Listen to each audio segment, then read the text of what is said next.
All right then, bro. So we're gonna go into the football stadium visual. So obviously you've worked with Anderlecht, you've done some fantastic stuff with them, designing their stadium visuals. Now obviously you're a massive Coventry City fan, right? Yeah. Just got promoted to the Premier League for the first time in 25 years, in a long time. Yeah. So I thought it would be quite fun if we talk about, what we've been doing kind of behind the scenes, passion project wise. Mm-hmm.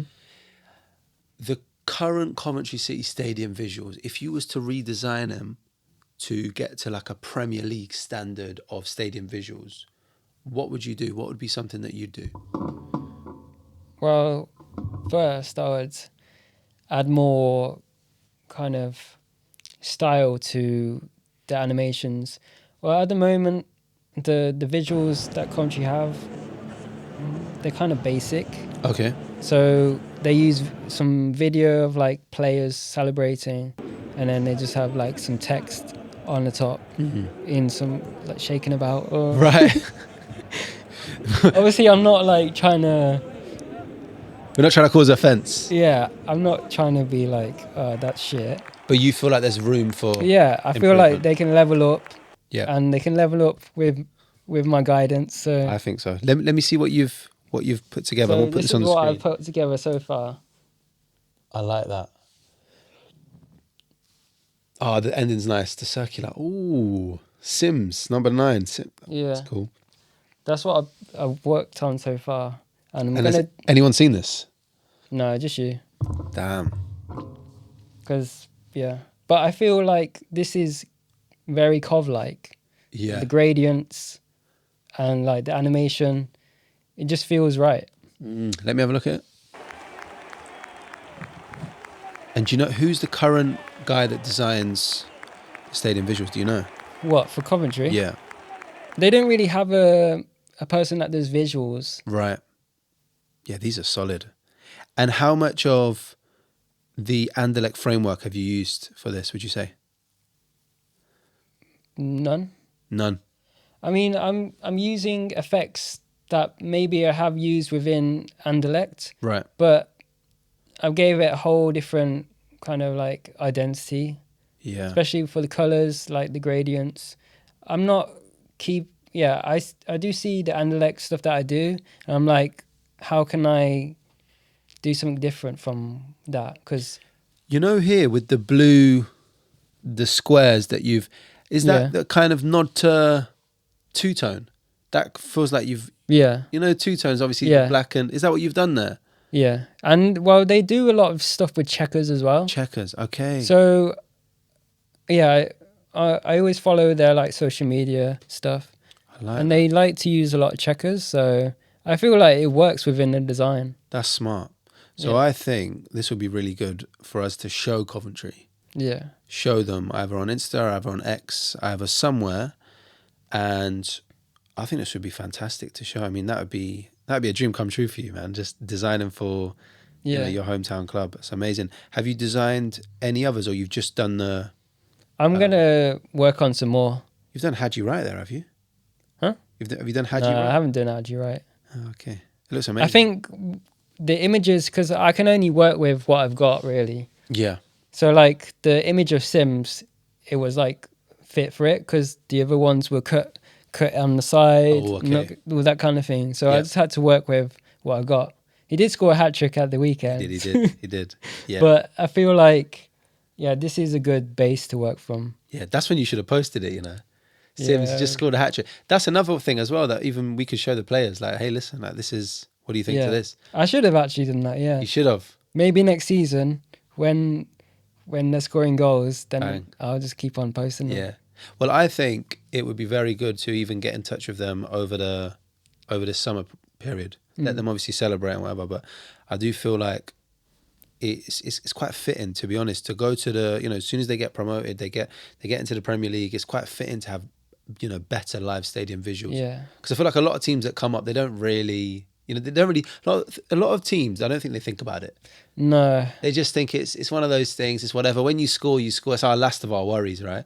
But how much of a difference does it actually make to the stadium? And look at Anderlecht's, before and after. Their whole Yeah. font and the design. They've got their own font and everything. Like, Yeah. It does make a difference, right? I feel like it does make a difference. I mean, I've been seeing when I went to the last game at Coventry, I saw that they had some animation on the boarding that they never used to do. So they're kind of like trying to elevate the match day experience in some way. Yeah. But yeah, they can really elevate it more than what they are doing at the moment. And also they are getting a lot of like what do you call them? Fireworks and like pyros. Pyrotechnics.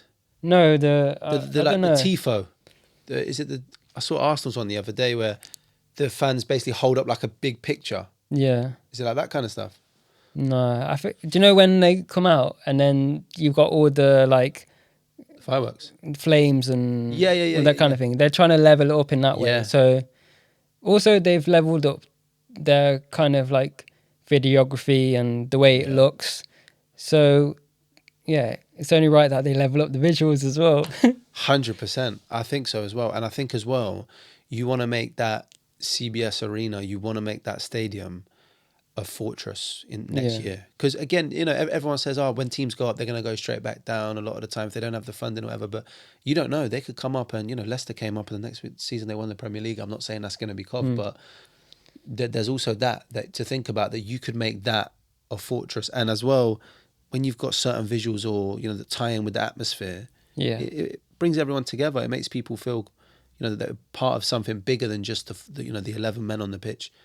So, yeah, that's interesting. Well, I think we should definitely reach out to them, see what they say. Yeah, for sure. I think I've just got a feeling, because it's you. I feel like you are going to work with them. Something will come around. I mean, yeah, born in Cov, you've now come, had this experience with Anderlecht. Yeah. So I mean, I think it's destined, really. Let's see. Because I've got the experience of working with a football club now. Yeah.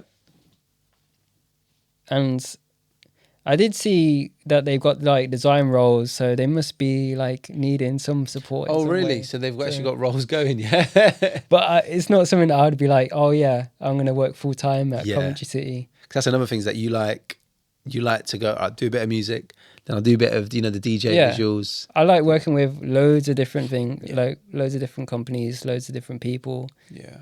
Because then it's like refreshing. I don't want to constantly work on Coventry City stuff. Really. Yeah. What's the difference between the Anderlecht Stadium and the CBS Arena? Well, I've never been to the Anderlecht Stadium, but CBS Arena, it does get loud, and it's like, I mean, they don't really have. It's not as big as the Anderlecht. How big's Anderlecht? I don't know exactly, but they've got like 2 tiers. Ah, okay, yeah, Cov don't have 2 tiers. That kind of thing. Yeah. And yeah, they've got the ribbon screens, and they've got just a lot of. Cov don't have ribbon, do they? No. No. I think they've got the boarding screens around the pitch, and then they've got one big scoreboard. That would be a game changer. I feel like when a club has ribbon, Yeah. it just makes it look more luxurious, doesn't it? It makes it look I think more Tottenham has one. Tottenham, yeah, of course. That'll look great in the Championship. Can't wait. I mean, yeah, if they even go to the Championship. Yeah. No, that's incredible. I think, yeah, man. I think this could be something, fantastic. Would you design for other Midlands teams, or would you? Let's say you don't get Coventry. Would you also reach out to other Midlands teams, or how are you? You're a Midlands guy. It doesn't feel the same. It doesn't feel the same. You wouldn't do it. Like if it's a rival, Yeah, you wouldn't do that. I wouldn't really do that. No. If it was like a Prem team, then maybe yeah. Yeah. If it's like an Arsenal or a Tottenham. Yeah. Yeah. You know the guy that works at the Tottenham. Yeah, I have some contacts. So yeah. But yeah, they're doing their own thing. I did get like offered a job at Tottenham. Maybe. Was it a full-time role though? Full-time. I don't do full-time stuff. Yeah. I stay freelance. My man, he says I don't do full-time.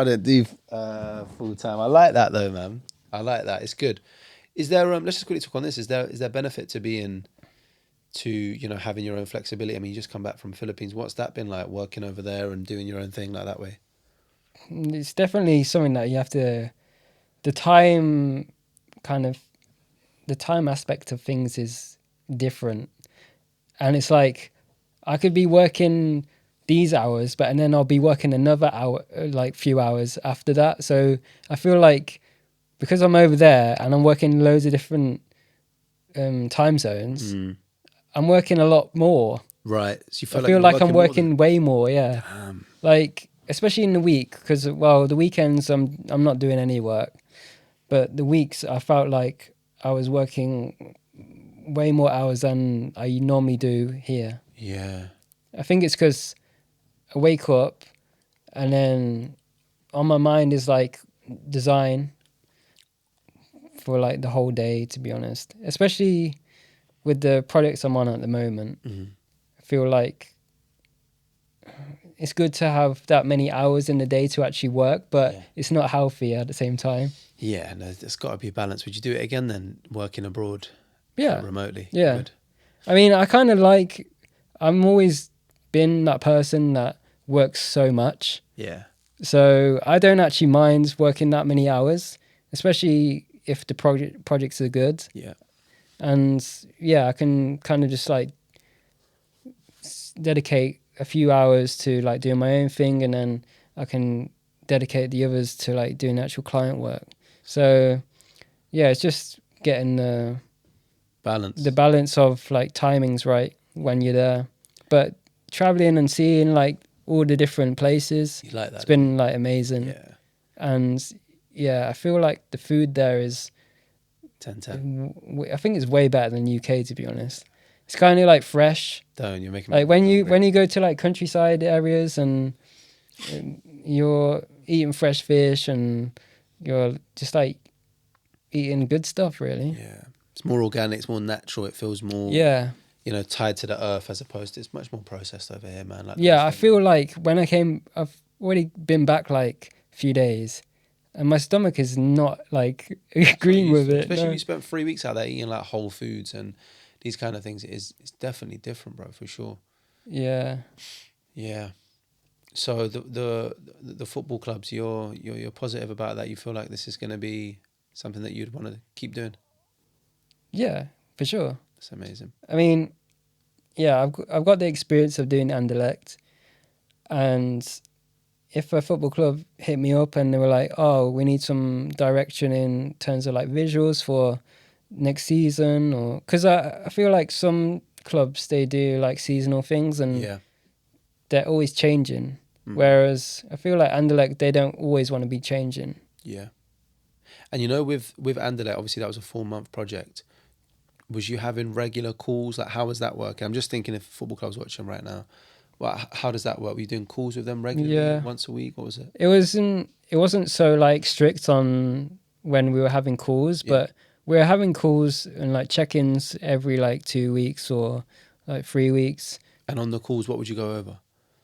Go over like the direction of the visuals that I've been working on and seeing their thoughts on the direction, if it was working, what needs changing and all that kind of thing.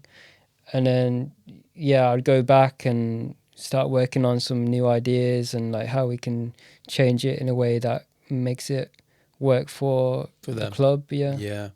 When they first got in contact with you, what were some of the questions that you asked them just to make sure you were like on the same page? Anderlecht.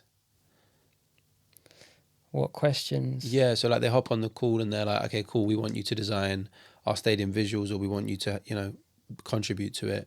What were some of the things that you'd asked to? I think it was mainly focused around like screens, and because I'm not in the stadium, and they always see the stadium and they know how it looks, and so it was always about like the visuals on the boarding and the ribbons. Yeah. Because I wanted to make it so it was seamless, and there was like 2 different dimensions that you could use. You could use one dimension which would cover, it would be like repeated however many times, and then the other would be repeated like less times.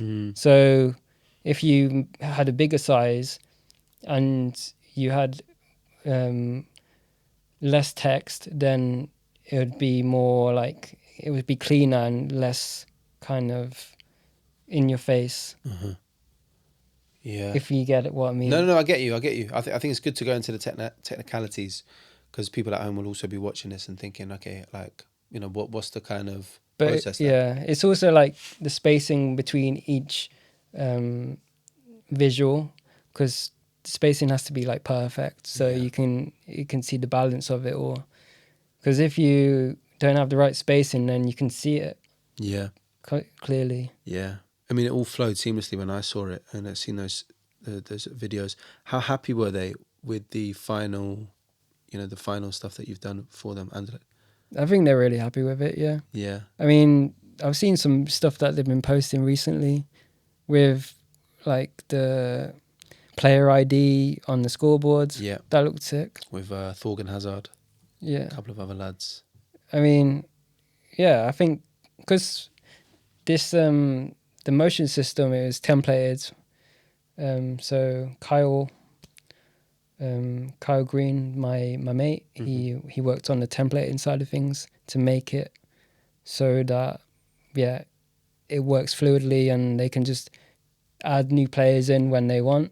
So anytime a new player signs for the club, they've got that template there. Yeah, you just put a picture in, type in a different name, and then you can just like render the visual. Yeah. No, it's good, and I think that's definitely useful for people to know, because there's one thing designing it, but it's like, how sustainable is it when we have new players come in and we want to do something new? Yeah. Do we have to then bring you back in, or, you know, how does that work? Yeah, I think they wanted something like that anyway. They wanted something that they don't have to come and like contact me 3 months in, 3 months after, like, oh, can you sort this? Yeah. They wanted to be able to do it themselves. Yeah. And especially if they want to keep going with those visuals for a number of times, like a number of seasons. I think it's quite timeless, to be honest, the stuff that you did. So I think they'll probably have it for a long time, to be fair. Yeah. Yeah. I kind of like when football clubs, they just like continue with one kind of style. Yeah. Instead of keep on going to like different styles. I agree. I do prefer that. Even I like how Chelsea have kind of reverted. Chelsea have got maybe like a little bit of a similar style actually to Anderlecht, with like their text and different stuff, and they've gone back to that old vintage logo for like some of their when they have an away day. Yeah, you know, that old crest with the circle and the CFC, not the new one. And I noticed that anytime that they'll play an away game, when they post like the highlights or the game from it, they'll have that little nod to that logo, which is quite nice. So yeah, I think you're right there, bro. Bro, if people want to get in touch with you, if these football clubs want to get in touch with you, how would they do it? What's the easiest way to do it? Easiest way is, I mean, if you're on Instagram, then you just click my link tree and then book a call in Calendly. That's like the simplest way, I feel. Yeah. And I think that is like leveled up the way I'm working as well. Like the Calendly, it just makes it so much easier, because then I'm not like constantly going back and forth with emails. And Did it just here's the link. Yeah. And I feel like a lot of people are using it now. Right. So I'm not having to keep on like constantly email. And You're then welcome. Yeah. That's it, man. Yeah. That's it. It's just so easy, isn't it? Just set the Calendly up and it's done. What's the Instagram for those that are unsure or they want to know? So it's designed by Jake _ Designed by Jake _. Yeah. My man, this has been fantastic. I think Coventry City are going to work with you. I think a lot of football clubs are going to work with you. I think a lot of people are still going to want to work with you because of how much amazing stuff you've done. Keep doing what you're doing, bro. I think it's important to give you your flowers. And yeah, man, we'll speak soon. Yeah. Cheers.